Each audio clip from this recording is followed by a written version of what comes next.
Hola amigos, ¿cómo están? Yo soy Claudia y esto es Conversando con Banshik. Y en esta noche quiero compartirles la segunda parte de una larga entrevista que hemos tenido con la doctora Ruth Rodríguez Sotomayor desde España, este gran espíritu inquieto ecuatoriano que nos trae la historia oculta de América, el conocimiento, los cráneos alargados, la simbología de la serpiente, el oro sagrado donde se escondía todo el conocimiento y el acervo cultural que luego va a pasar a otras civilizaciones del mundo entero.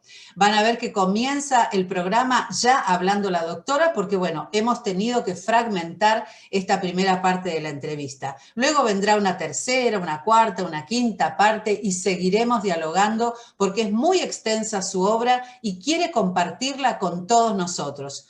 Un espíritu inquieto, muy generoso y, por cierto, muy humilde. Vaya nuestro agradecimiento a nuestra querida Ruth Rodríguez Sotomayor. ¿Me acompañan? Esto es Conversando con Banshik.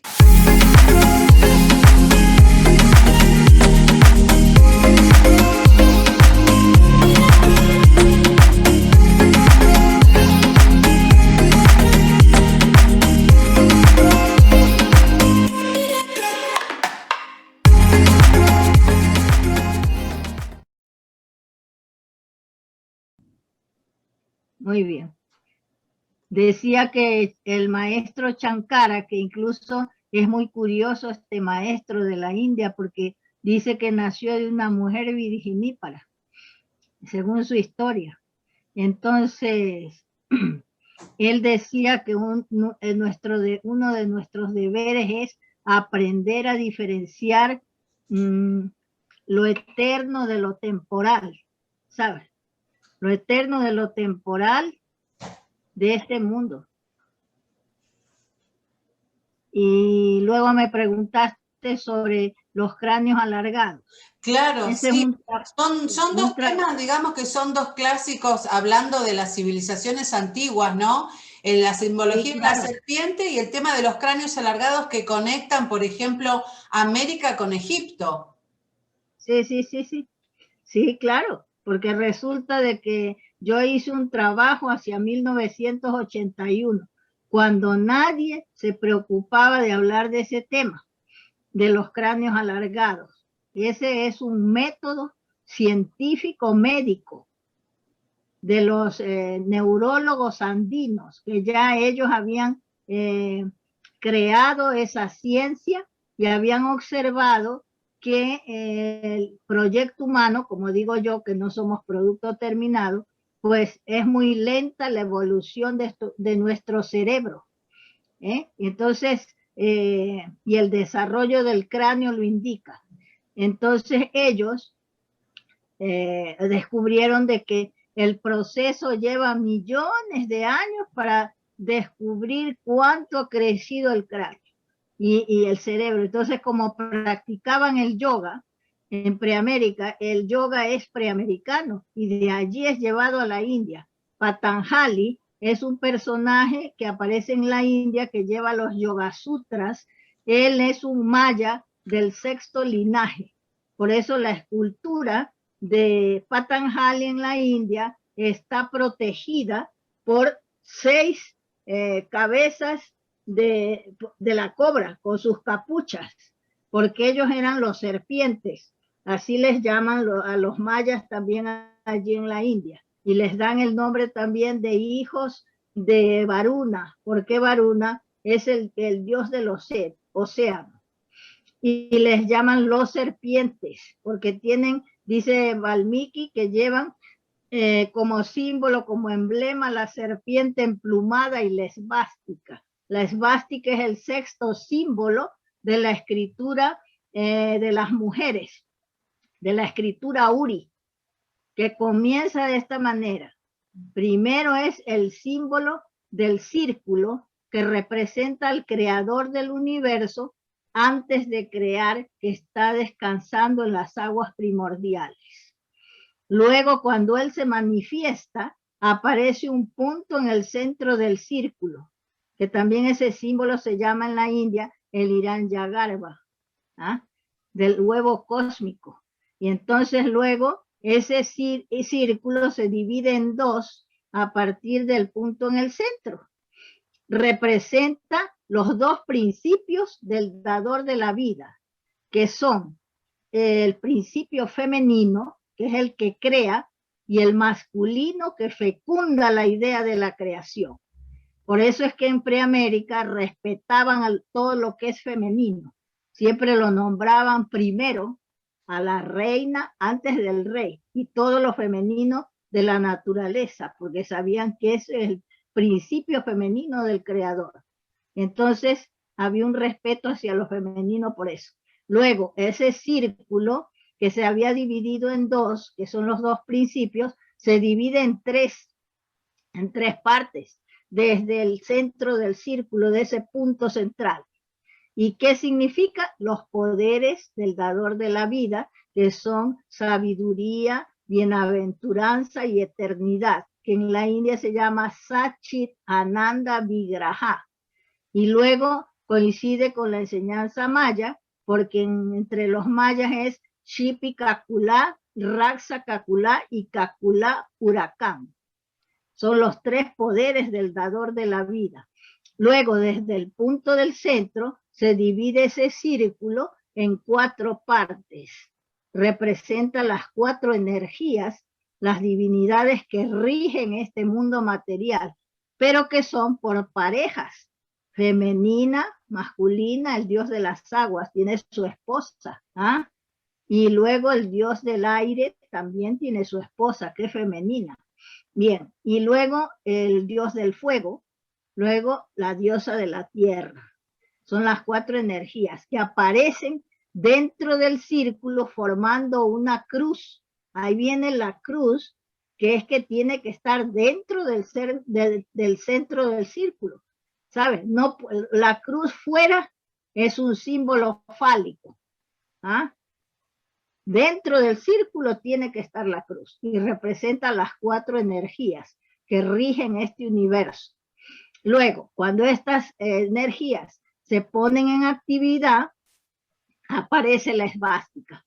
Eso representa la actividad de esas poderosas energías que gobiernan este universo material. Ahí tenemos la esvástica, ¿no? Entonces, luego dentro de ese círculo aparecen otras figuras geométricas. Esa es la escritura geométrica matemática de las mujeres, que comienza así, ¿sabes? Entonces se llama Uri. Eso lo explica Elena Petrovna Blavatsky, ¿sabes? Ahora Entonces, que nombraste el término Uri, ¿no? Vos sabés que nosotros estamos transmitiendo, nuestro canal se transmite desde Capilla del Monte en Córdoba, Argentina. Y estamos al pie de un cerro sagrado por los pueblos originarios que se llama Uritorco. ¿Qué tenés para decirnos de esto? Esta es la raíz, esa es la raíz. Eso representa, pues ahí debe ser que existe alguna prueba sobre ese sistema de escritura, que era de las mujeres, geométrico-matemático. Tiene algo que ver con eso, porque claro, está la raíz de Uri. ¿Sí? Acá, y en la India, sí, digo en Babilonia, aparece un símbolo jeroglífico con escritura cuneiforme, que es el nombre Uri, pero ahí lo traducen los europeos, norteamericanos, ingleses que han tratado, que han acaparado el tema de Babilonia como babilónico, y entonces, pero no le dan realmente el significado que debería tener, porque no saben. ¿Podríamos de repente, Ruth, encontrar, quién sabe, en alguna expedición, en alguna investigación, escritura cuneiforme en esta zona, por lo que vos estás diciendo, ¿no? Del término Uri.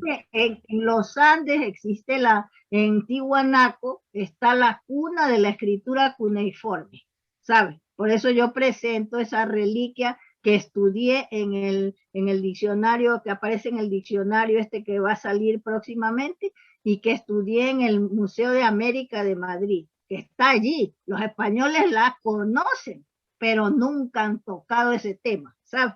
La tienen ahí relegada esa reliquia.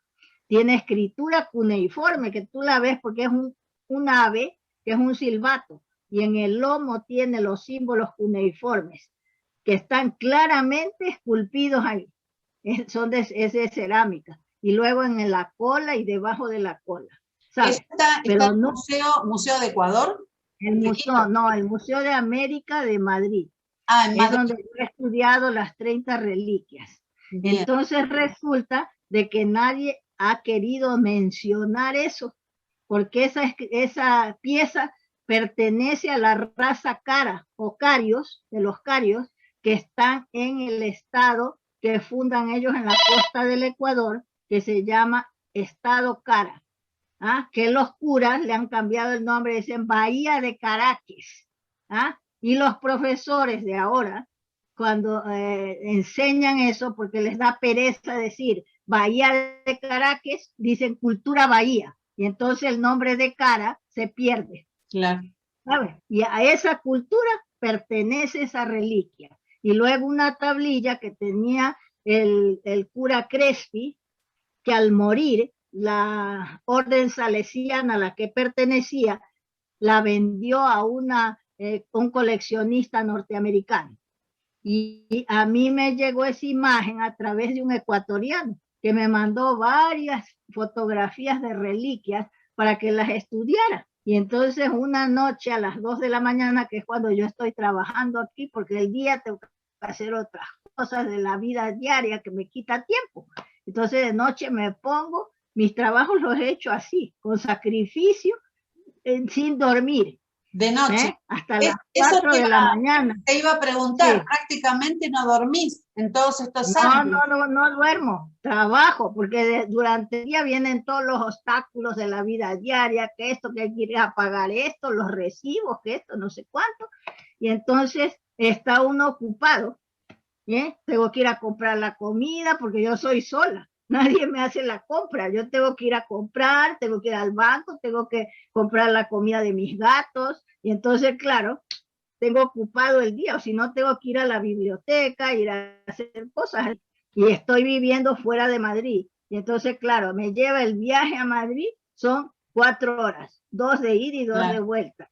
Entonces, ahí se pierde el tiempo. Y entonces, pues, tengo que dedicarme por la noche. Sí, pero eso realmente es pasión porque lo amás realmente. Claro, amás tu investigación, tu trabajo. Claro. Ruth, uno ama mencionaste el trabajo que hace. Sí. Y entonces mencionaste recién al padre Crespi y vuelvo sobre el tema de las cuevas de los cráneos alargados.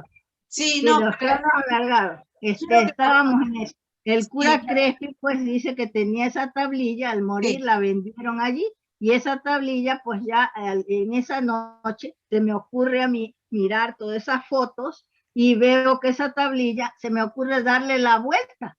No sé por qué, porque se me ocurrió eso, es una tablilla que contiene símbolos que representan los espejos astronómicos de agua que están rodeando en ciertas partes de la tablilla, porque arriba tiene también un símbolo que es de 2 puntas de flecha que se encuentran, que parece como un símbolo de un reloj de arena, pero son 2 puntas de flecha que se encuentran. Ese es un símbolo de Tiwanaku que representa guerra, destrucción, y también aparece en Babilonia. Mira, entonces aparece ese símbolo, 2 símbolos de esos, y en la parte de abajo también. En el centro viene una mujer que está con las piernas así, tocando con los pies los ángulos de un rectángulo, porque ella está en medio de ese rectángulo, y luego a los lados hay como unos casilleros con símbolos. En la parte así del borde de ese rectángulo hay símbolos también, pero que esos se han medio borrado con el paso del tiempo y las vicisitudes que ha sufrido esa reliquia. Entonces, en la parte de los extremos hay unos casilleros con símbolos. Bien, y ella está con las caderas presionadas por unas flechas y tiene el rostro como un rictus de enfado, ¿sabes? Tiene las orejas horadadas y alargadas, pero no lleva pendientes, pero eso significa que es el emblema de la raza solar, las orejas horadadas y alargadas. que también aparece, Buda también presenta esa gradación de las orejas, que representa a los hijos del sol. Bien, en la India se refleja ese distintivo real como que el dios Surya le da a su hijo Radeya, para representar que él desciende de la raza solar, ¿sabes? Entonces, el cráneo alargado, en cambio, es un distintivo real de la raza lunar. Eran las mujeres las que se transformaban el cráneo. Al nacer en el Perú, inventaron los neurólogos andinos unas tablillas para procurar que el cráneo crezca. Y al poner en actividad psíquica el cerebro, al practicar el yoga, el cerebro se desarrolla más actividad psíquica. Darwin mismo lo decía eso, porque había estudiado a los conejos que él tenía en el laboratorio y a los que visitaban su jardín, a robarle las zanahorias que él sembraba en el jardín. Entonces les midió el cráneo y era diferente. Los que él tenía en el laboratorio era más alargado el cráneo. Entonces él decía que a más actividad psíquica, más crece el cerebro, más se desarrolla. ¿Ah? Y entonces el cráneo crece.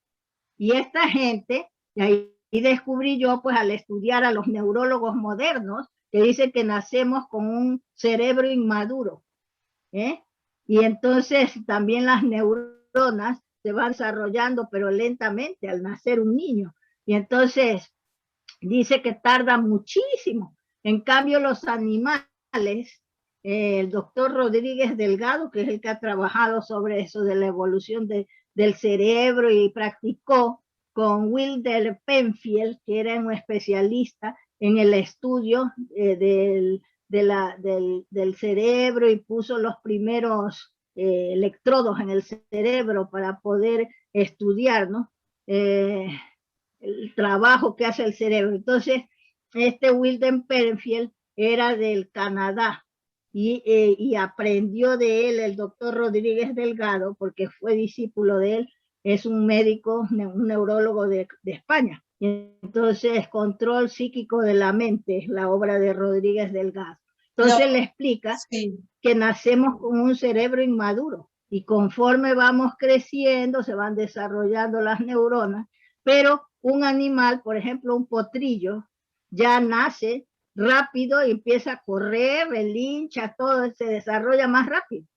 Que en cambio un niño hasta que camina, hasta que habla, todo es larguísimo, hasta que encima, yo digo que hasta que toma conciencia de lo que estamos, por qué estamos aquí, de dónde venimos, a dónde vamos a ir cuando morimos. Hay gente que se muere sin hacerse esas preguntas, que es las preguntas de una persona que ya razona, que es inteligente. Claro, que adquirió más conciencia, ¿no? Se ve, pues, que es lentísimo el desarrollo. Y allí practicaban por eso el yoga. Por eso hay en México, cuando yo visité México, que invitaron un congreso, fui invitada a la capital y visité también el Museo de Antropología. Y he visto allí muchísimas esculturas que están ejecutando diversos asanas del Hatha Yoga.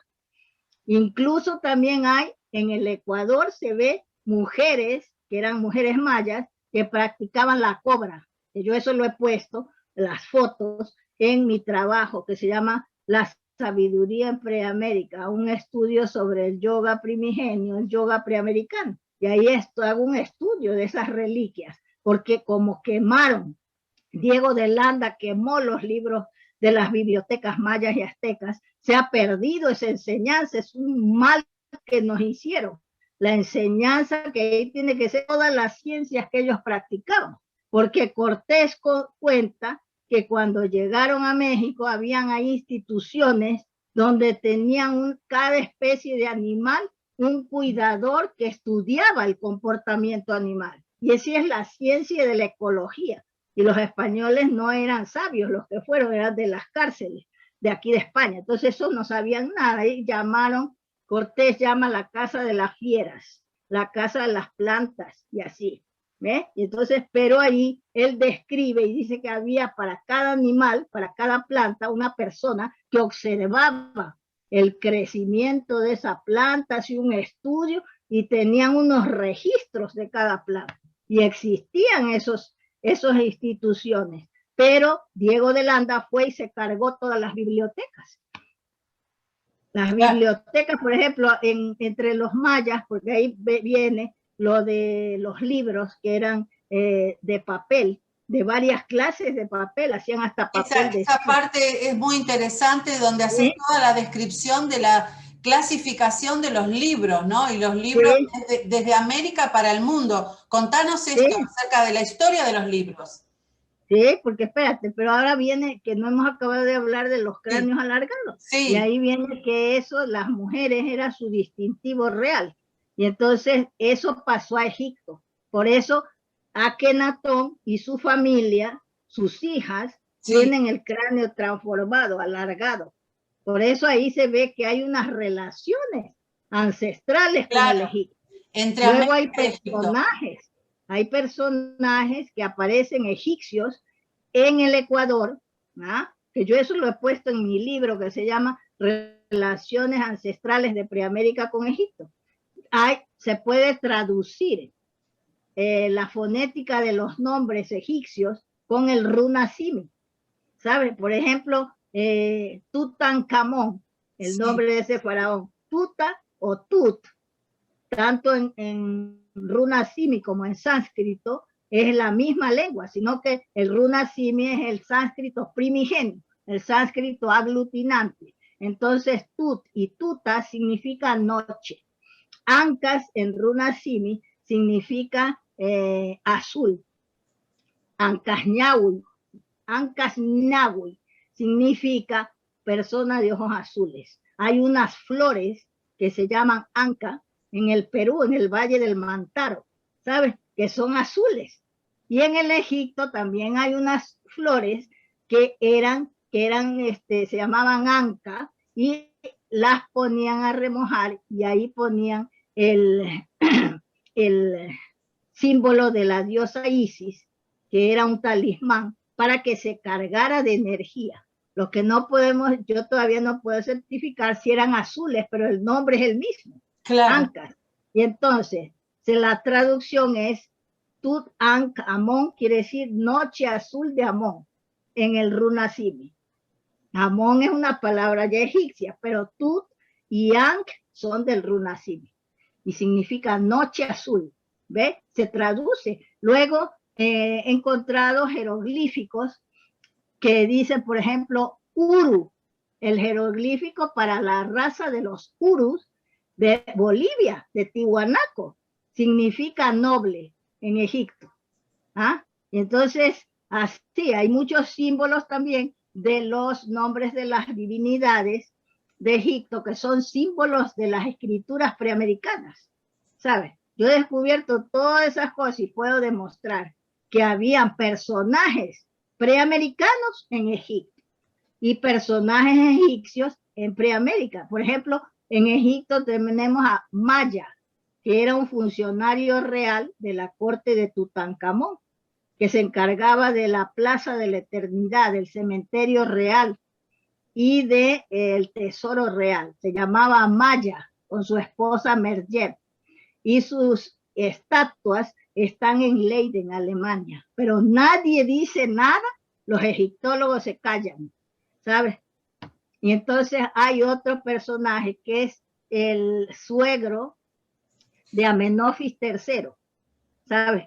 Y ese se considera de origen desconocido, porque se encontró la momia de él, que la habían enterrado en el Valle de los Reyes, con su esposa. Él se llamaba Yuya, su esposa se llamaba Tuya, y tuvieron una hija que se llamaba Tilla o Telle, con la que se casó Amenofis III. Y dice, sabe la historia, pues, de que ese visir era amado del faraón, porque él era como un consejero real. Y luego tuvieron un hijo con su esposa Tuya, que se llamaba Anen, y era el segundo sacerdote vidente del templo de Amón-Ra. ese chico se llamaba, ese sacerdote, hijo del visir, se llamaba Anen. Entonces, en runa simi, Yuya significa viejo, anciano, consejero, como psicólogo. La esposa, que se llamaba Tuya, significa en runa simi, tórtola. Y la hija, que se llamaba Tilla o Telle, que es lo mismo, en varias lenguas aparece como Tilla o Tella, lenguas preamericanas. Tilla en runa simi significa incensario. Y el nombre del hermano, que era Anen, es de la lengua aguaruma del Amazonas, de Perú. Significa poesía de amor, canción de amor. ¿Y qué pasa? A este visir lo entierran como a los faraones en el Valle de los Reyes, porque lo quería el faraón a él mucho. Entonces es un hombre alto, con el pelo blanco, y se lo entierra con las manos así, sobre el pecho, extendida, cerca del cuello, ¿sabes? Y nadie sabe por qué, ¿ah? De los egiptólogos.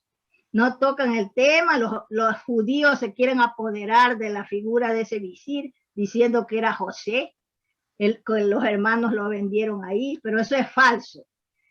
En el Ecuador, cuando visité el Museo del Lavado en Quito, descubrí esculturas con rostro felino que están con las manos así. Y últimamente, un discípulo mío, de ahí de la zona del Oro, que está siguiendo mis instrucciones, y él está descubriendo cosas sobre los nombres de ahí, porque ahí están los mayahuiscas, que yo descubrí eso. Entonces, los mayahuiscas, huiscas quiere decir los sabios de sangre real que instruían a los emperadores andinos. Hay los yarahuiscas de Perú, los huancahuiscas y los mayahuiscas. ¿Ah? Entonces, ahí se descubre pues de que hay unas relaciones, pues, pero allá en los egiptólogos lo pasan por alto, ¿sabes? Claro, es impresionante todo el correlato que estás haciendo y contando la historia, pero al revés, ¿no es cierto? Como deberíamos haber aprendido. Claro. Sí. Quiero preguntarte, Ruth, llevándote un poquito más hacia atrás en el relato, porque lo nombraste al pasar, y hablar un poquito más acerca de Juan Morix, porque yo sé que lo conociste personalmente. Sí, yo lo conocí. Y antes de entrar en lo que va a ser la historia del libro, que también quiero que me cuentes eso, son muchos temas, ¿no? Pero es parte de Juan Morix. Es parte también de la historia del libro el contacto con el señor Juan Morix, con este sabio húngaro, porque él era estudioso de las lenguas vernáculas. Resulta que mira que todo está encadenado en mi vida, hay una cosa que va como tejiendo las cosas para que yo vaya obteniendo pruebas para demostrar mis trabajos. Entonces resulta que a mí me becaron para venir a hacer esos estudios aquí, y la señora Esperanza Mateos de Peña era la directora del Círculo Hispánico de Guayaquil, y entonces ella tenía que firmar mi beca para que me gané para venir a España a estudiar documentación. Y ella era, porque ella murió, la madre del doctor Gerardo Peña Mateos. Y entonces me apreciaban muchísimo ellos, y cuando yo vine estaba jovencita, pues tenía 24 años. Entonces, ya cuando yo empecé a escribir esta historia, que me quedé aquí para hacer ese trabajo de la historia del libro preamericano, porque encontré en Noruega, bueno, muchos sitios de aquí de Europa que están, miren, en Noruega hay tipos de libros líticos que contienen la enseñanza de Pitágoras sobre el origen de los números, y son tablillas del reino de los quitus, ¿sabes? Y entonces resulta que yo pues voy a hablar sabiendo que este señor Morix, ya después que yo había escrito mi obra y la otra que se llama El origen preamericano de la informática, que ese es un trabajo importantísimo sobre los sistemas de cómputo y los instrumentos de altas matemáticas inventados por los sabios preamericanos en toda América. Y entonces en la zona andina tenemos los ordenadores ecológicos de dos formas, unos que llevan las mujeres, que son los muyuquipus, y los que llevan los hombres del linaje solar, que se llaman Hatun Quipus. En el Perú no hacen esa diferencia porque nunca han estudiado los ordenadores ecológicos de las mujeres. Andina, soy yo la que reúno toda esa información, más los ábacos de los mayas y aztecas que se han recuperado, y los instrumentos también de altas matemáticas que son los wampums de las culturas iroquesas del norte, ¿no? Entonces, tenemos otros contadores también, calculadores de ahí del Ecuador, de los canaris. Entonces yo reúno todo eso y descubro que las fichas que emplean las mujeres pasan al Sumer, porque hay una francesa que se pone a estudiar el origen de la cerámica y se va a Estados Unidos, estudia ahí en los museos, y luego se va al Oriente Medio, al Irak, Irán y todo, y encuentra que hay un norteamericano que lo habían mandado del Instituto Orientalista de Chicago a estudiar el Palacio de Uruk, el archivo del Palacio de Uruk.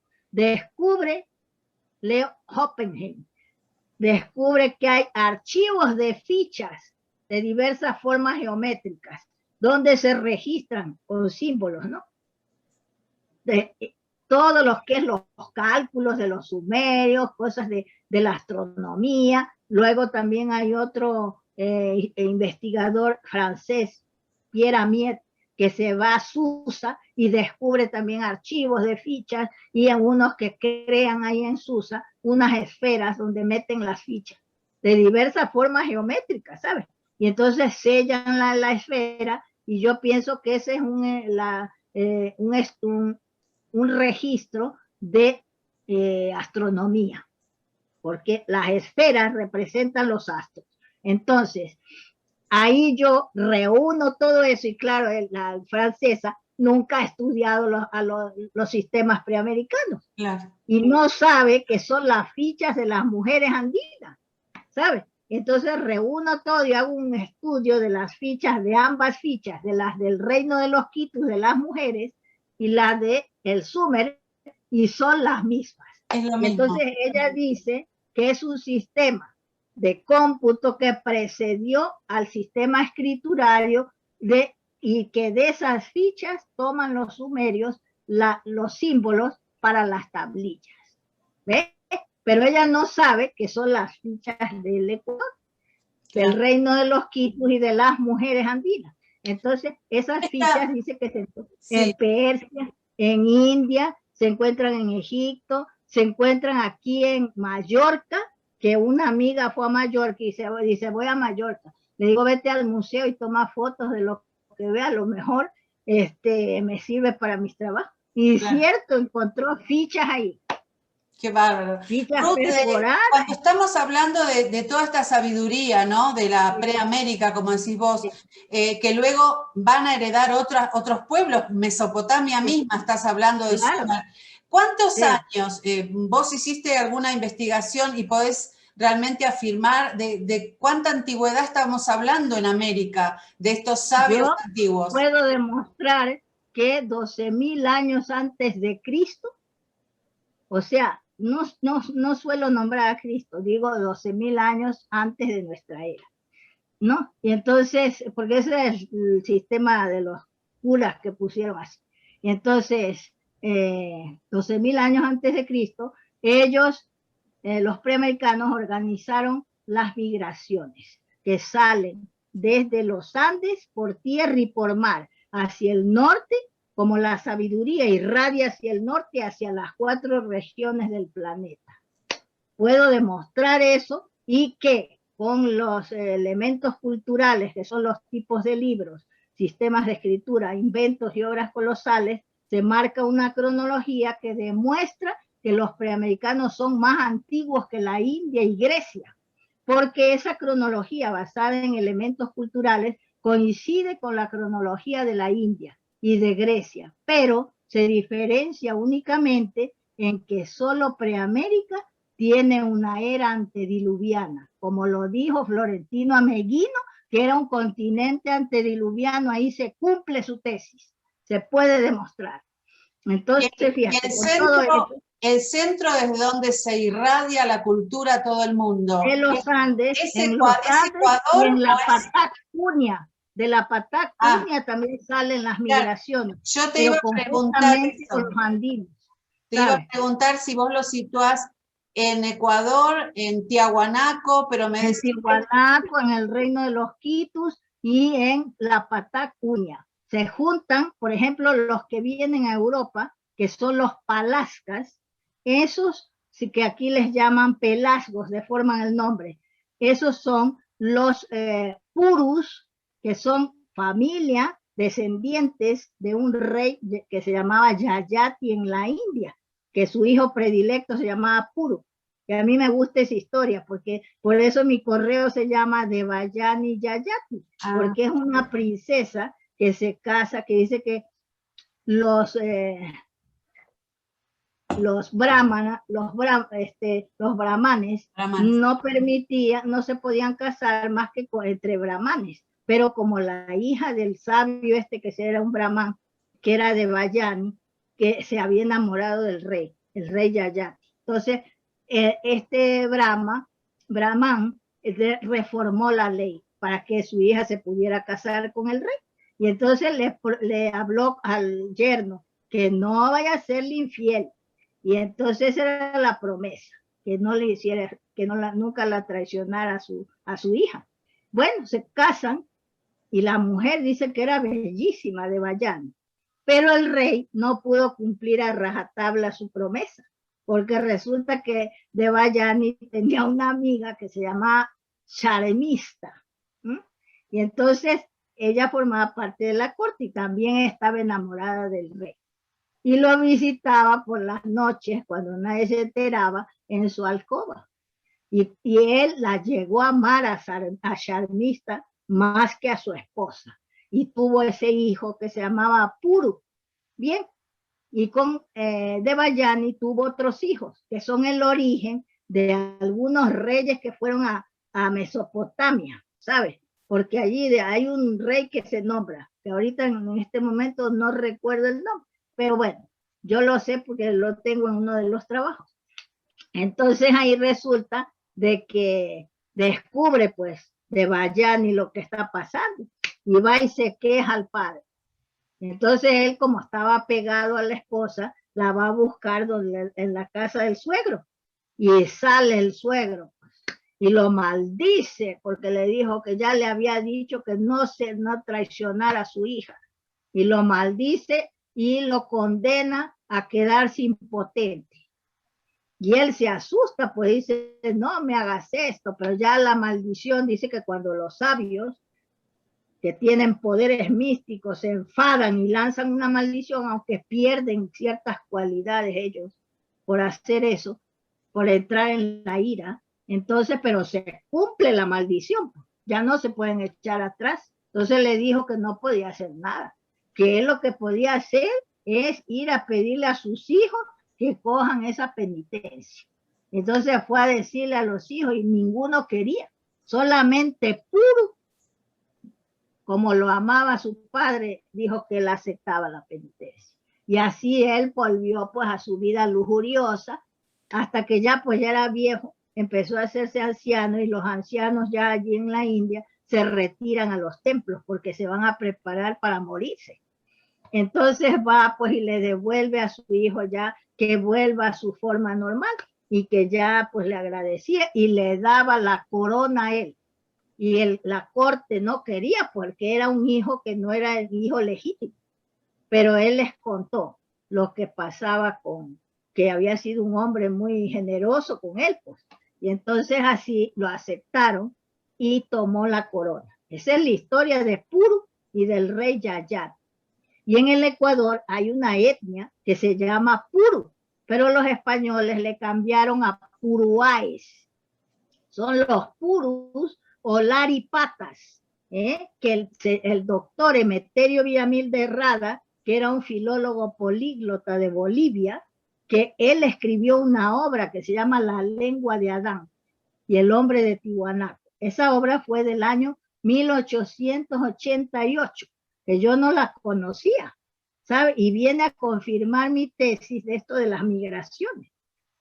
Y él estudia como 40 lenguas, era hijo de una familia de ricos de Bolivia que tenían minas de oro y eso, y lo mandaron a estudiar a Europa y se convirtió en un sabio que hablaba más de 40 lenguas. Entonces él logró demostrar en esa obra que la lengua runasimi, que ahora se llama Aymara runasimi porque se han dividido los bolivianos y los peruanos, que eran un solo estado, el Alto y Bajo Perú, Tijuana. Entonces ahora los bolivianos, como hay ese separatismo inculcado por los europeos, entran en una competencia, que unos quieren ser superiores a otros. Entonces los bolivianos dicen que la Aymara es el superior, que entonces hay un binomio, Aymara runasimi. Pero este sabio decía que el runasimi es la lengua madre de las lenguas euroasiáticas y del sánscrito y de las lenguas hermanas. Y lanza una profecía ahí, que tiene que cambiar y se va a demostrar eso con el tiempo.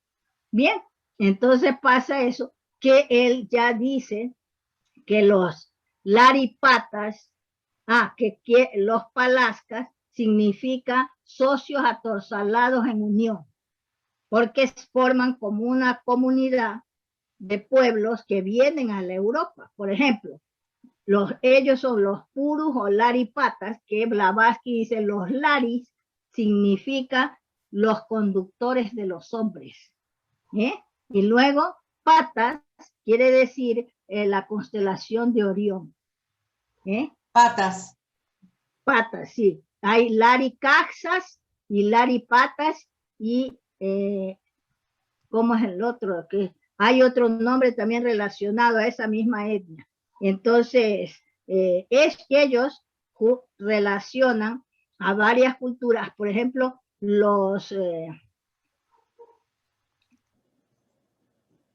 hay un pueblo en el Ecuador que se llaman los, a ver,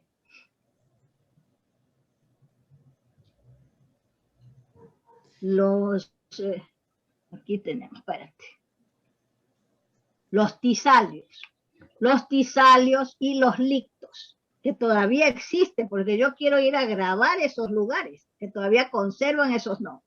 Los tisalios que fundan las dos Tisalias de Grecia. Esos son los fundadores, todos esos pueblos que se juntaron y vinieron a la Europa, son los fundadores de Tracia, Frigia y Grecia. Grecia no se llamaba así. Los griegos no se llamaban griegos. Ahora, eran los romanos, les llamaron griegos, quiere decir extranjeros. Yo te pregunto, Ruth, ahora que estás diciendo que querés volver a esos lugares, ¿no es cierto? Por ejemplo, en Ecuador. Yo te he visto en un documental que se subió a las redes en el 2019. No sé si has estado exactamente en esa fecha, visitando la reserva de los Sáchilas. Y me encontré con que las señoritas, las niñas que estaban ahí llevando en todo lo que es la guía turística, no tenían ni idea de lo que vos les estabas hablando. Es como que hay un barrito de lo que es la memoria de los pueblos, ¿no? Qué tristeza eso. No, es que han olvidado todo eso, pero además la religión católica, los curas, los acosan y entran en esas comunidades, empiezan a lavarles el cerebro y todo se va perdiendo, porque también muchos de los nativos, ahí en esa etnia no sé, pero hay, por ejemplo, en Estados Unidos, los navajos, los jóvenes ya no quieren aprender sus tradiciones, entran se vuelven alcohólicos, drogadictos, y no quieren. Entonces la etnia de los navajos ya hace un llamado a los extranjeros que quieran aprender el arte de ellos de hacer las pinturas de arena, que es un arte que yo he recogido yo en mi libro de las bibliotecas, porque ellos retienen en su mente los símbolos, y hay un periodo de tiempo en el año que hacen esas pinturas de arena, pero que no son de arena, son de flores estrujadas, de minerales pulverizados, etcétera, de harina. Bueno, lo tienen en unas bolsitas, esas pinturas, y dice que los invitaron al Museo de Nueva York de Arte para que hagan las pinturas ahí, porque son maravillosas. Y entonces cada pintura tiene un mantra mágico. y eso lo hacen para unos rituales que tienen durante el año, para purificar la nación nativa de ellos. Y dice que dejaban una parte sin pintar, porque eso se pone en actividad, pues. Y entonces dice que era maravilloso verlos, cómo pintaban eso, que son verdaderos artistas, ¿ah? Y unos sabios porque guardan, mujeres y hombres, guardan en su mente los símbolos, ¿ah? Y son pinturas bellísimas, ¿sabes? Y entonces resulta de que ellos no pueden transmitir a sus futuras generaciones porque no quieren aprender. Y eso pasa ahí en el Ecuador. Y entonces se han olvidado, por ejemplo, a esa cultura de los Cayapas, que yo digo que son descendientes del rey Cayapa, padre de los mayas. También los curas les han metido que no, que ese nombre es negativo y que se llaman chachis. Y chachis quiere decir gente. Pero yo he estudiado un diccionario de un cura que se llamaba Alberto Vitadelo, que recogió la lengua de los cayapas. Y ahí se le pasa a él, porque no sabía de la India nada, se le pasa que dice que Cayapa significa rey. Y ese es el rey Cayapa, mira. Así que estábamos hablando de que conocí al señor Morix porque yo quería que me confirme la existencia de los libros en metales preciosos. Y como había esa relación con ellos de amistad, porque la mamá había firmado la beca, porque era presidenta del Círculo Hispánico cuando yo me gané la beca. Entonces, la mamá de Gerardo Peña Mateu, Gerardo ¿no? Peña, de la mamá del doctor Gerardo Peña. Entonces yo fui, ya tenía escritos varios libros yo, pero no estaban publicados. Entonces yo llevé todos esos currículos. Entonces dice, mañana voy a hablar con mi hijo Gerardo, que es el abogado del señor Morix, y verás que él te da cita para que hables con él. Y voy, me presento, y entonces, pues, le digo, aquí le traigo los trabajos que he hecho. Y entonces, hasta ahora, y yo quisiera, pues, que esta obra de la historia de las bibliotecas me certifique el señor Juan Morix, la existencia de esas bibliotecas metálicas de metales preciosos que ha descubierto en la llamada Cueva de los Tallos, que después descubrí que se llama Culhuacán, quiere decir oro sagrado. Cuevas de los Tallos por los pájaros que habitan en esas profundidades, el nombre vulgar que le han dado, pero se llama Culhuacán, Cul del sumo, que ahora se habla en Nicaragua, que es un derivado del maya, que antes era un dialecto, pero ahora se ha hecho una lengua. Ahí significa Cul, oro, y Culhuacán, Huacán es del runasimi, quiere decir sagrado. Bien, entonces yo fui... Oro sagrado. Oro sagrado, porque ahí hay esas bibliotecas, y la biblioteca de oro es la biblioteca del linaje solar, y la de plata es la biblioteca del linaje lunar, porque todo usaban de plata las mujeres, porque suponían que consideraban la plata las lágrimas de la luna, y el oro usado por los hombres es el sudor del sol, y les correspondía a ambos pues esos metales preciosos. Y luego los libros de cobre y de bronce, los de cobre son de las mujeres y los de bronce los de los hombres. Bien, son bibliotecas reales que también van marcando, según lo que yo he estudiado, las eras de oro, la era de plata, la era de oro, y la era de cobre y la era de bronce. Mira, entonces cuando yo llevo mi trabajo, mis resúmenes para mostrarle al doctor Peña, los mira pues y se ve la historia de las bibliotecas. El otro que se llama El origen preamericano de la informática. El otro que se llama Los precursores de la imprenta. El trabajo de los cráneos alargados, que se llama La transformación del cráneo, rito o ciencia. Bien, y entonces ve todo esto y dice, ¿cómo usted ha hecho todo esto? ¿Cómo? Dice, usted merece hablar con el señor Morix. Y me concedió la entrevista para el día siguiente.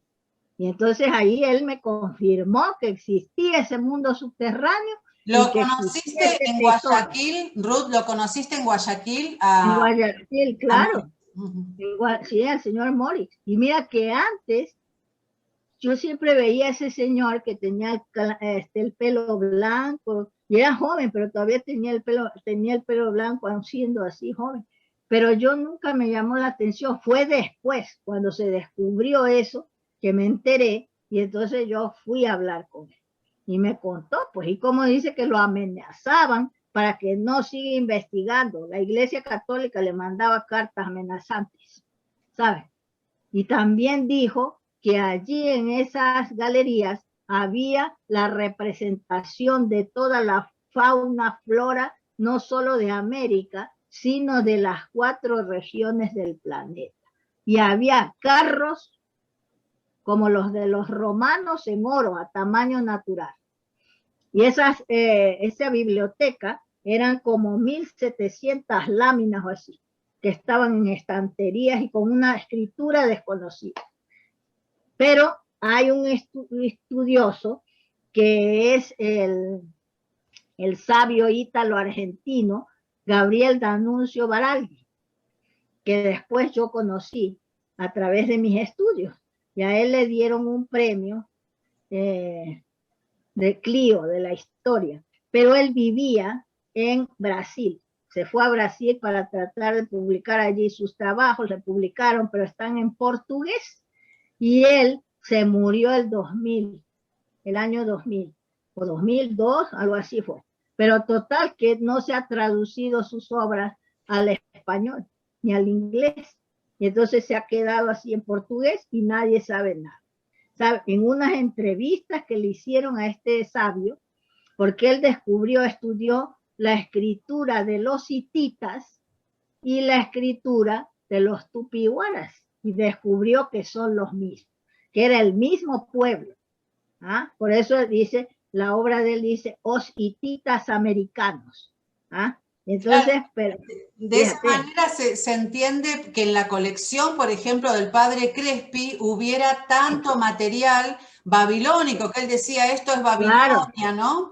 claro, claro. Esos tipos de libros resulta de que era que se los regalaban los nativos, los últimos guerreros solares que guardan esas galerías ahí en el Amazonas, que son los shuaras. Los Schwarz.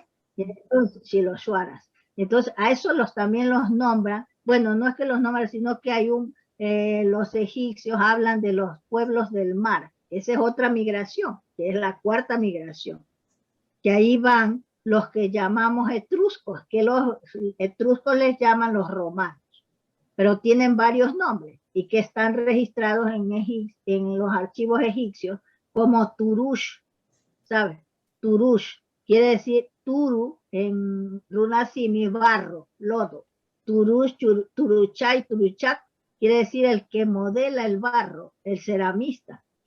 ¿Ah? Y en el Ecuador hay un lugar que se llama Turupampa, con N. Pampa quiere decir valle, con N.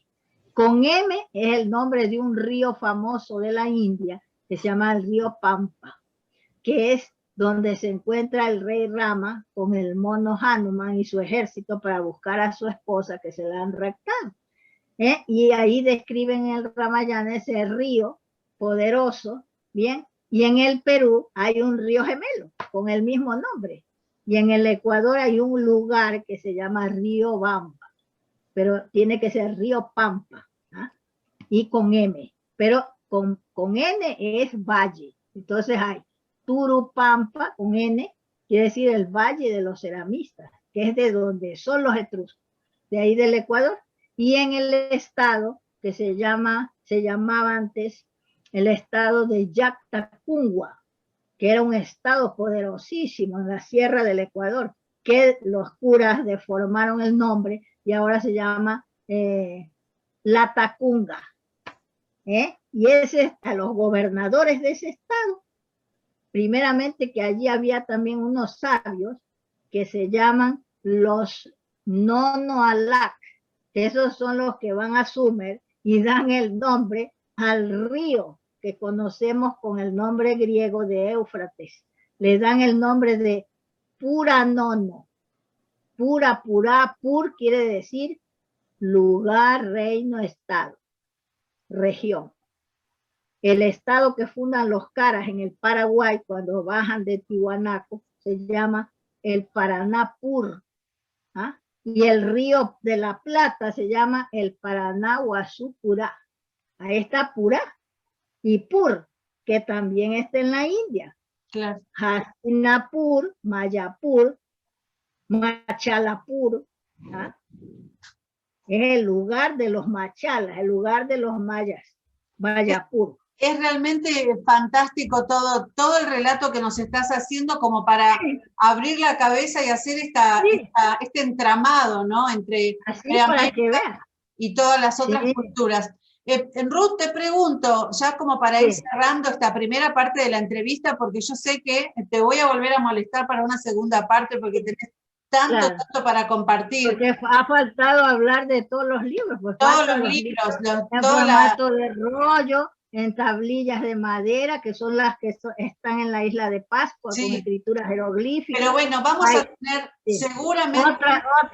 Otra sesión. Sí, otra sesión. La historia de Preamérica es interminable. Interminable. La historia de Preamérica es interminable. Quiero preguntarte, es como la obra... En el final... la obra de... Para que vos después nos digas bien todos los libros, lo vamos a dejar en la descripción de este programa, porque para que la gente pueda adquirir estos libros que ya están publicados. ¿Vos pensás que al día de hoy, esa famosa biblioteca metálica de la que hablaba Morix, que él la pudo ver con sus ojos, sigue todavía en las cuevas de los tallos o ya no existe más? Está ahí, sino que se han hecho muchas burlas diciendo que cuando fue el escocés Hall se llevaron de ahí cosas, que hizo esa expedición, que no quiso participar Morix, porque se metieron sus propios enemigos. Hay un cura, el cura Porras, y el que dirigía el Museo del Banco Central. Él no quiso, además porque él quería formar una asociación de personajes intachables que cuidaran de ese tesoro, pues, y que el presidente bajara para que viera, porque él iba a mostrar en una segunda expedición el tesoro, y para que ordenara que se dedicara una corte del ejército para que cuide de esas galerías y de ese tesoro, para que no se lo roben y lo funden en láminas, en lingotes y todo eso. Entonces, como no le hicieron caso, él no aceptó formar parte de esa expedición. Y entonces, pues, el doctor Peña ha hecho una obra que se llama Historia documentada del descubrimiento de las galerías de los tallos, de las cuevas de los tallos. Entonces, él me comentó que después de que él llevara a su amigo Julio Goyen allí a las profundidades, que por eso el señor Guillermo Aguirre me mandó a regalar la obra de él, porque él me nombra también ahí. Y entonces me quedé alucinada de todo lo que dice que había Julio Goyen bajado ahí, pues. Fue con Julio Goyen, que a Julio Goyen se quedó admirado de ver que eso dice que es oscurísimo y que hay que andar a gatas y otras veces de pie y así. Y cómo es que el señor Morix se conocía todo eso al dedillo, y que además se impresiona uno porque dice cuando entran las personas ahí, los pájaros, esos tallos que son por millones, empiezan a gritar y hacen un ruido tremendo que la gente se asusta. Entonces, él siguió por esas galerías como que era la casa, el salón de su casa, el señor Morix. Entonces Julio Goyen decía que a lo mejor os dejó señales para ir siguiendo las señales, o que se lo conocía muy bien eso, pero que eso era oscurísimo. Entonces el doctor Gerardo Peña me dijo a mí que después que le enseñó al señor Julio Goyen ese mundo subterráneo, él dinamitó la entrada para que no toquen más ese tesoro jamás, hasta que esté preparado el Ecuador, porque el Ecuador no estaba preparado para recibir el hallazgo, que iba a cambiar toda la historia, porque no es que los curas han dicho que eran salvajes, brutos, y con eso demostraban que ahí estaba la historia no solo de América, sino de la humanidad, en esos libros metálicos, que yo considero que son las dos bibliotecas reales de la dinastía Quillapanacan y la biblioteca acerca de la Inti Panaca, que fue ordenada que se hiciera por Pachacútec Yupanqui, porque vio que dice que las quelcas, que eran libros de hojas de plátano, no eran perdurables, y ordenó a los sabios de su corte que buscaran otros materiales, y ahí se les ocurrió hacer eso, de láminas de metales preciosos. Y que te iba a contar de este sabio de ítalo-argentino, Gabriel D'Annunzio Baraldi, que dice que en esa escritura que está allí, en esas láminas, es la escritura gublítica, que es el origen del arameo, porque el arameo no es de los hebreos. Están equivocados cuando piensan así. Los que piensan así es porque no están informados. Los hebreos han aprendido a leer y escribir en Babilonia y aprenden el Ur o maya clásico, que es el que habla la corte de Babilonia, la lengua culta. Y el arameo es la lengua del pueblo. Así que él dice que es la lengua gublítica de la que se deriva el arameo, como está escrito ahí en esas láminas. Esos símbolos son de la escritura gublítica. Así que eso es la historia. Fantástico. Tenés ahí seguramente en tu biblioteca y en tu escritorio, podés mostrarnos algunos de los trabajos que ya están publicados. Sí, y de todas maneras, Ruth, vamos a ponerlo nuevamente, lo digo, en la descripción de este programa del día de hoy. Tiene 3 tomos y es el estudio de los nombres nativos del Ecuador. Esta obra se publicó con mucha polémica porque una señora que era directora del archivo histórico, que se ha dedicado, pero que ella no tiene el carné y la autorización que tengo de otra administración del archivo histórico. Cuando era una fundación, a mí me concedieron la autorización para investigar en cualquier museo, porque tenía ese proyecto para hacer estudios aquí en el Museo de América, de antropología. Entonces, ella no tiene eso, es más bien una pintora. Se llama Amelia, ¿cómo era? García Caputi. Entonces, ella, como escribe sobre la cultura Valdivia, las Venus de Valdivia y eso, y insiste en ese error, se enfadó porque yo aquí denuncio eso, que han puesto nombres falsos. Chorrera es el nombre de una hacienda. Tolita es que algún listillo se le ocurrió hacer un diminutivo del nombre de las tumbas de la raza cara que se llamaban tolas. Mira, que de ahí se derivan las tumbas griegas que se llaman tolos.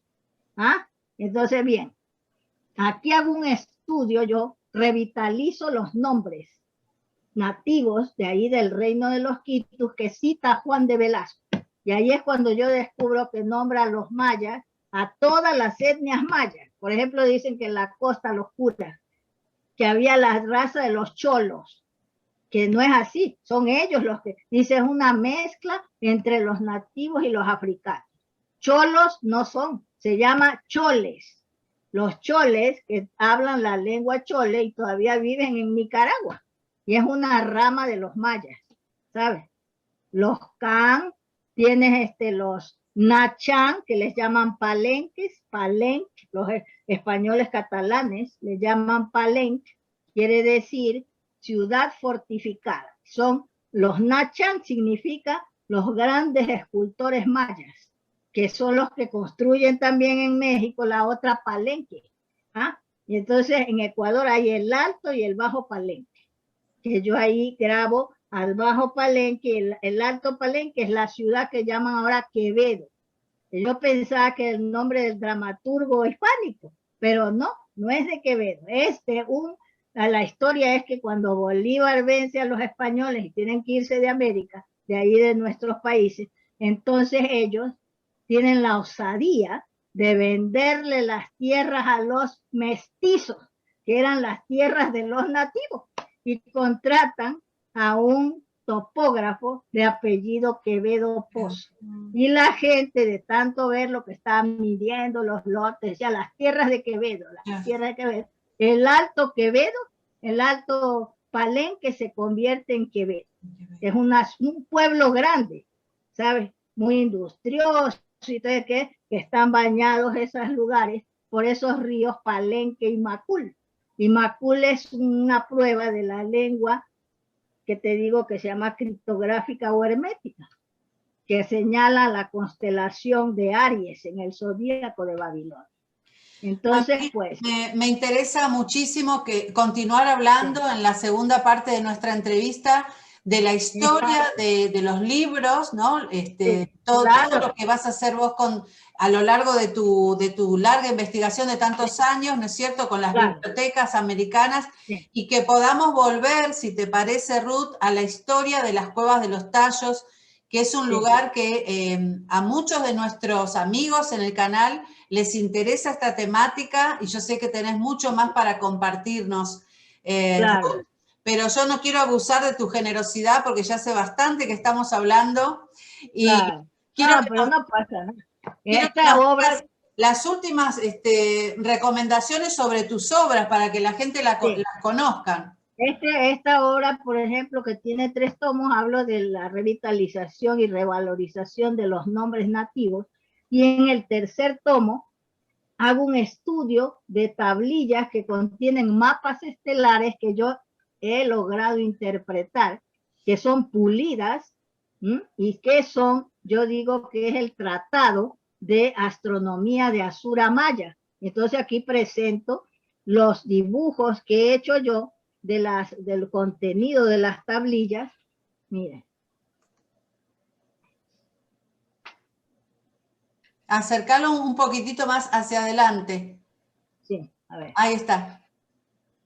Esas son las tablillas que has estudiado. Sí, eso yo interpreté las tablillas. Y entonces esta corresponde a esta, pero nunca ningún ecuatoriano se ha atrevido a estudiar estas tablillas. Las tiene un pintor ecuatoriano, porque ahora se ha hecho moda que todos los pintores estos de Ecuador, que no son un Dalí, tienen sus méritos, sí, porque algunos son famosos, pero resulta que se han convertido, ya cuando parece que no tienen más en qué inspirarse, que se ponen de coleccionistas y compran a los que roban en las tumbas las reliquias.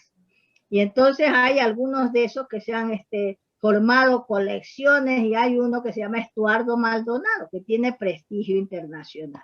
Él ha hecho una fundación y tiene estas tablillas. Ahí en su colección son como 30, 40 tablillas, ¿sabes? Y entonces yo estudié 6, porque yo no soy astrónoma. Me costó muchísimo, ¿sabes?, poder interpretar esto, pero lo logré, ¿sabes? Esta es otra vez. Y aquí está la interpretación. Sí, sí. Se ven todos los...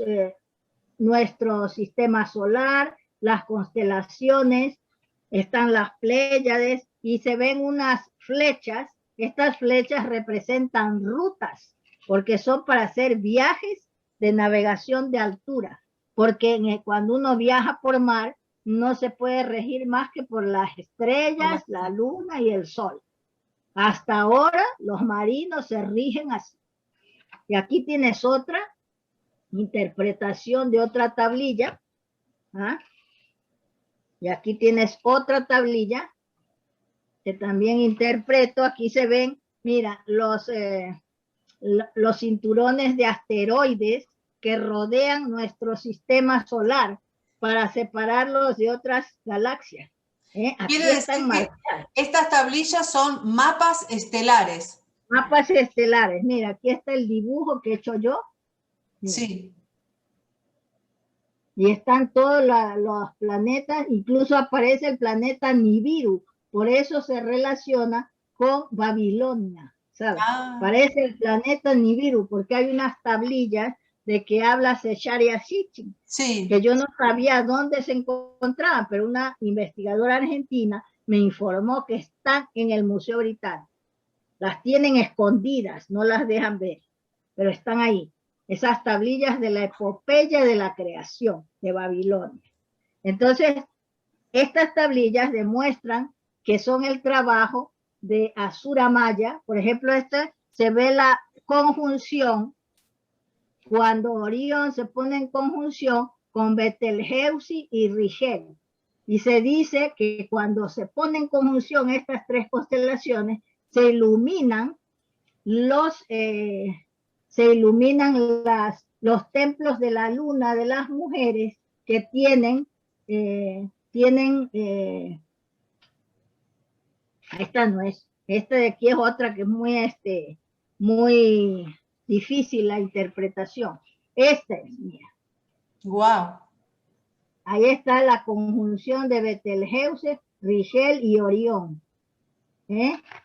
Y esta de acá era la más difícil porque yo no soy astrónoma y me costó mucho interpretarla, ¿sabes? Y entonces el resultado es esta pequeña de aquí, la interpretación, ¿ves? Se ve la osa menor, bueno, una serie de las Pléyades siempre están presentes. ¿Ah? Me quedé pensando en lo que dijiste, que en las tablillas, en estas tablillas que vos estudiaste, está representado el planeta Nibiru que aparece en las estelas babilónicas. Sí. Aparece el planeta Nibiru, porque es Asura Maya el que hace estas tablillas, que son un tratado de astronomía que sirve para hacer incluso la cronología de la India y el calendario tamil. Y es Asura Maya, tiene el conocimiento de la tesis heliocéntrica, ya ese tiempo, porque las tablillas son de la época antediluviana, ¿sabes? Los libros líticos marcan esa era con las construcciones colosales. Mira, esta es otra pieza que se descubrió en esas minas de la Maná. De la Maná, sí, te iba a decir. Maná, que se ha desaparecido. Se iluminan, ¿no? Se iluminan sí, en la oscuridad. Iluminan, sí, pero es que el que las difundía era el director del Museo de Arte de aquí de Viena, pero se llama Klaus Donner. Ahora dice que se ha casado y vive en Filipinas.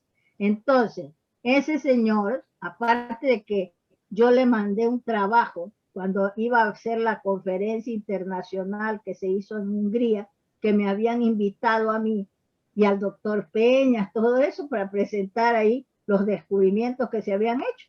Entonces yo, como Agnes Golenya, que es historiadora de ahí, de Hungría, húngara, me avisó que iba a entrevistarse con Klaus Donner para decirle de que participar, invitarlo allí a la conferencia, y que él había descubierto, yo me había enterado, que un alemán le había comentado, porque él no estudia nada, sino que solo lo exhibe.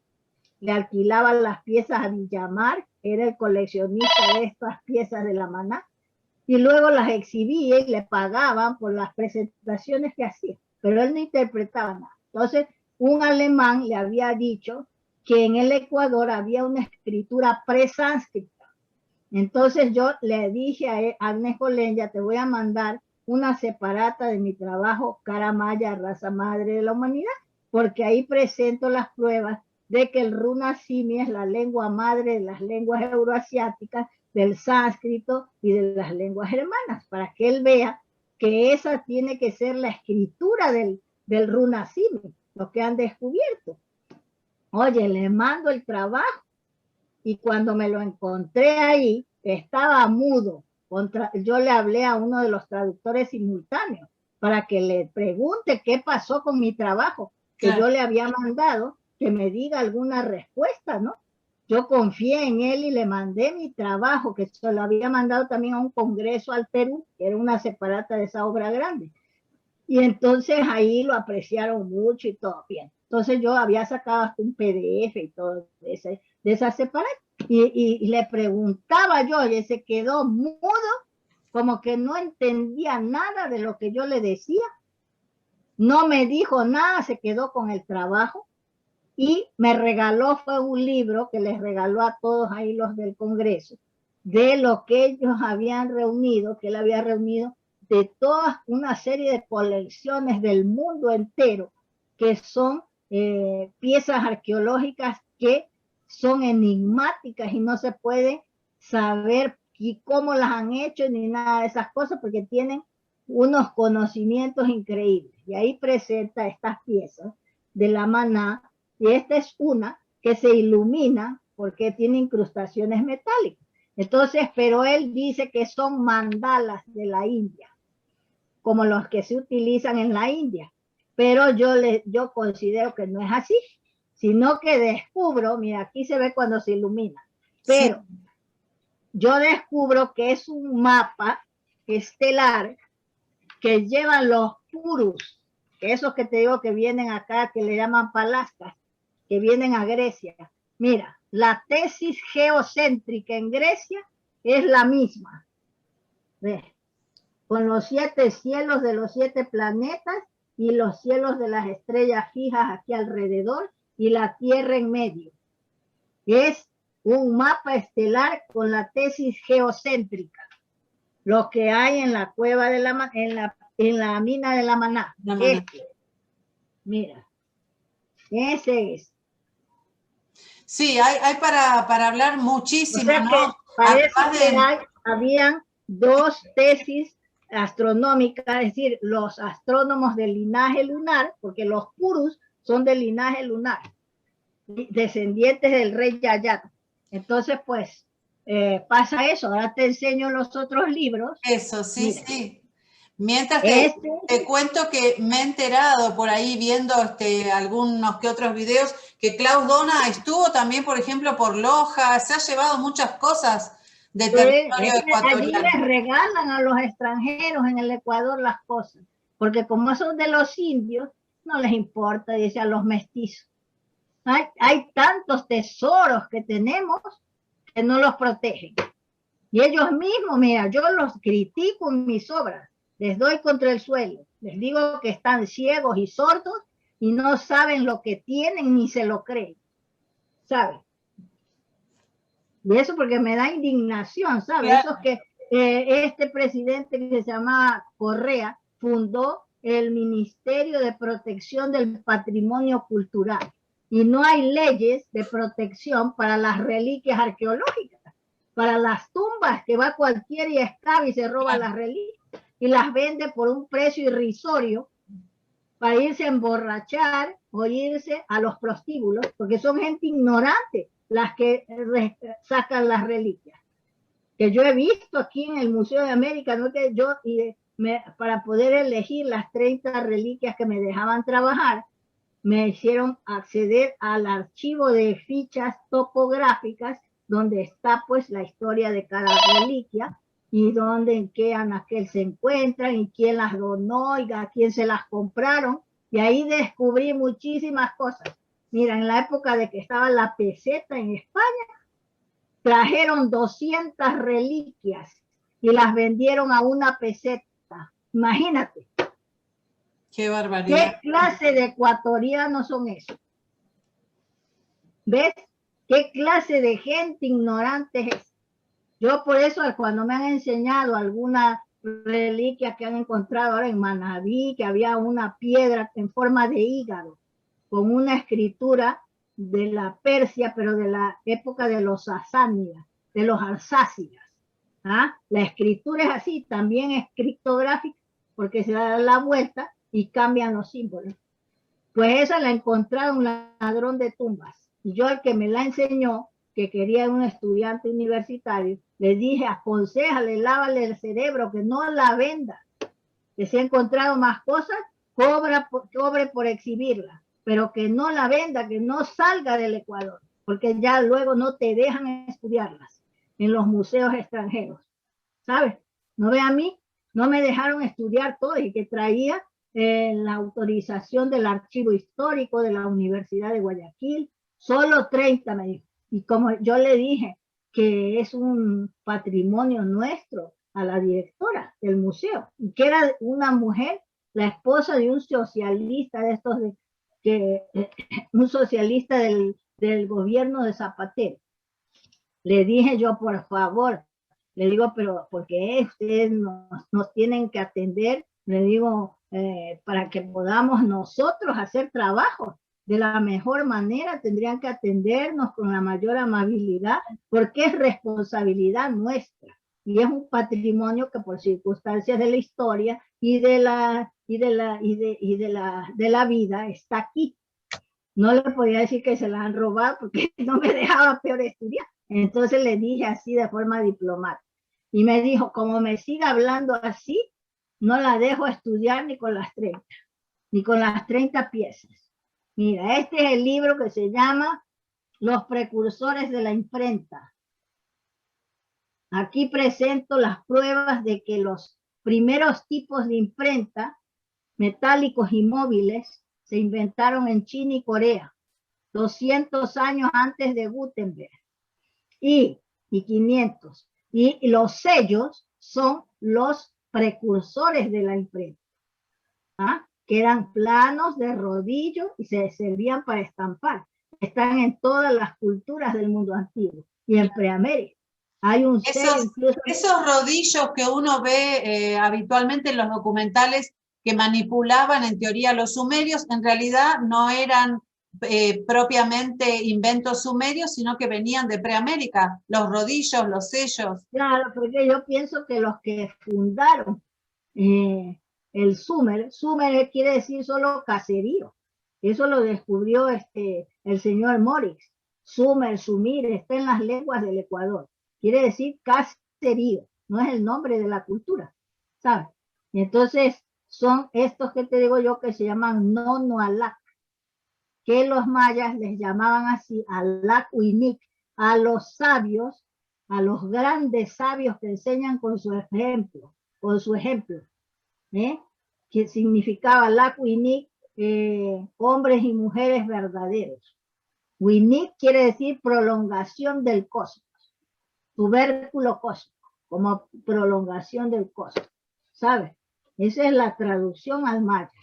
Entonces, claro, para mí los fundadores de allí del Sumer son del Ecuador. ¿Por qué? Porque ya te he dicho que las fichas que usaban los sumerios son las de las mujeres que usaban, que eran los sistemas de cómputo y los verdaderos ordenadores ecológicos que cumplían las 5 actividades de un ordenador moderno: entrada, almacenamiento, control de datos y salida, con una función adicional de calculadora. Así eran los muyukipus de las mujeres y los hatunkipus de los hombres de cuerdas con nudos, ¿sabes? Incluso ellos fundan una red informática a nivel nacional en la época de oro, ¿ya? Del área andina, porque hacen un ordenador central en el Palacio de la Reina y otro ordenador central en el Palacio del Rey, y ordenadores periféricos o esclavos en los pueblos, ciudades, barrios, etcétera, regiones, y cada año va un representante del Estado, porque allí los quipucamayocs, que eran los técnicos entrenados en altas matemáticas para trabajar con esos ordenadores, eran los consejeros del rey y de la reina.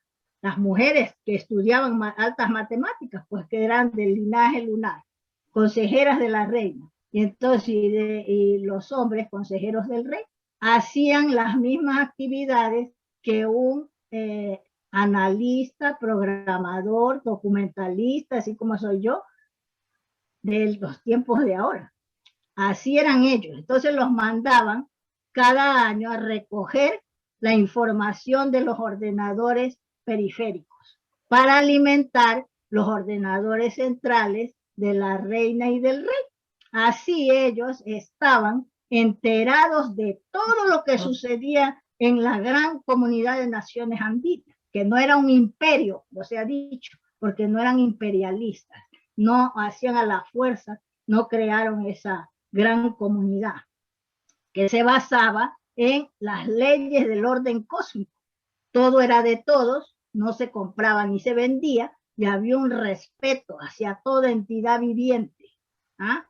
Se intercambiaban los productos, y Cortés dijo que habían una especie de jueces en los mercados de los aztecas y mayas, que controlaban que esos intercambios se hicieran de forma justa, ¿sabes? Y entonces, así eran nuestros antepasados, que eran sabios. No es como los han desprestigiado, que han dicho que eran salvajes, brutos, y que no eran así. Bueno, por eso, sí. indudablemente, Ruth, toda esta historia que nos estás contando, que es la verdadera historia, la gente la puede de alguna manera empezar a leer y a enterarse Claro. en estos Sí, libros, porque ¿no? esta es la otra versión de la historia que hago yo, que es la versión de los nativos. Recupero las pruebas. Mis Claro, trabajos son de historia científica, no es historia literaria ni ciencia ficción. Es historia científica porque estudio los símbolos de los sellos.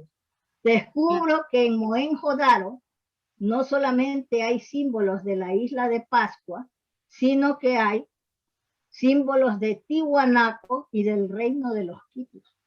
¿Sabes? Porque en un tiempo se dio a conocer en la Academia Nacional de París de las Ciencias que en los sellos de la India había símbolos de la isla de Pascua. Era un sabio húngaro que se llamaba, espérate que me he olvidado el nombre, se llamaba, a ver, está por aquí.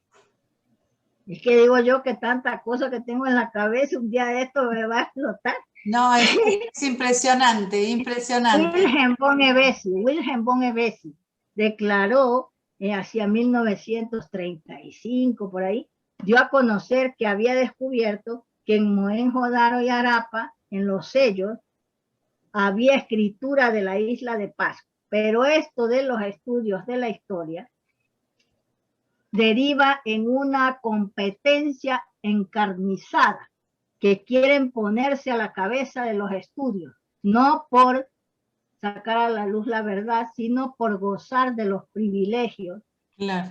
que se generan al estar a la cabeza de esos estudios, que te invitan a congresos, te publican libros, te dan cargos importantes en la sociedad, y entonces siempre hay una envidia, y en cuanto alguien sale para defender la historia verdadera de América, ya sale otro para destruir esa tesis. Por ejemplo, cuando Florentino Ameghino, que él dijo que los preamericanos eran de su propio continente, que no habían llegado de la Asia, ni de la África, ni nada de eso, sino que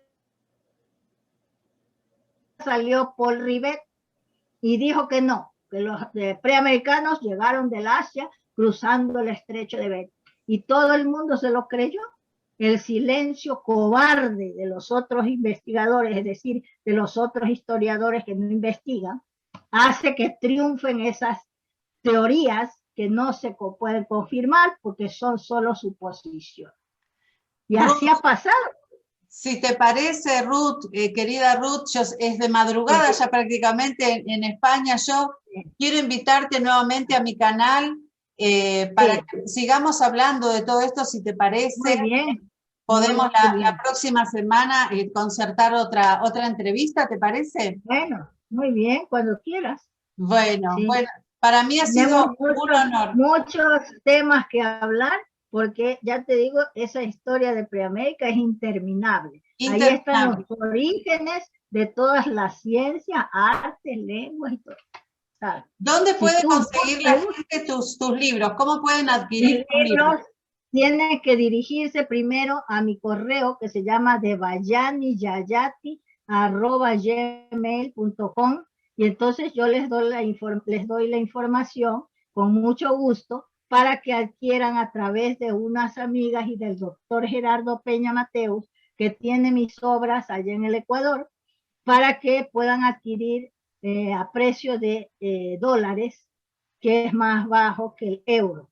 Cuando son personas que viven en España, que se dirijan a mí, o que en Estados Unidos, que yo atiendo las peticiones de ellos, y entonces les cobro en euros.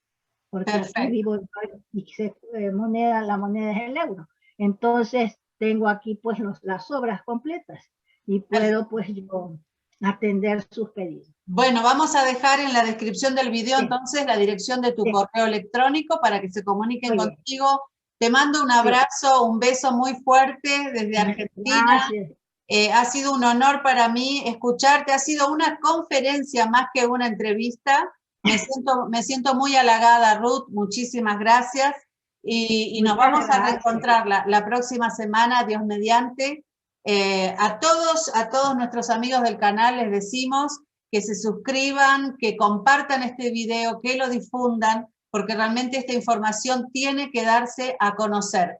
Y será hasta la próxima. Un beso enorme para Muchísimas todos. gracias Y hacia por toda la Tony también, todo acogida tan cariño. cariñosa que me han dado. Muchas Muchísimas gracias. gracias. Buenas noches. Gracias.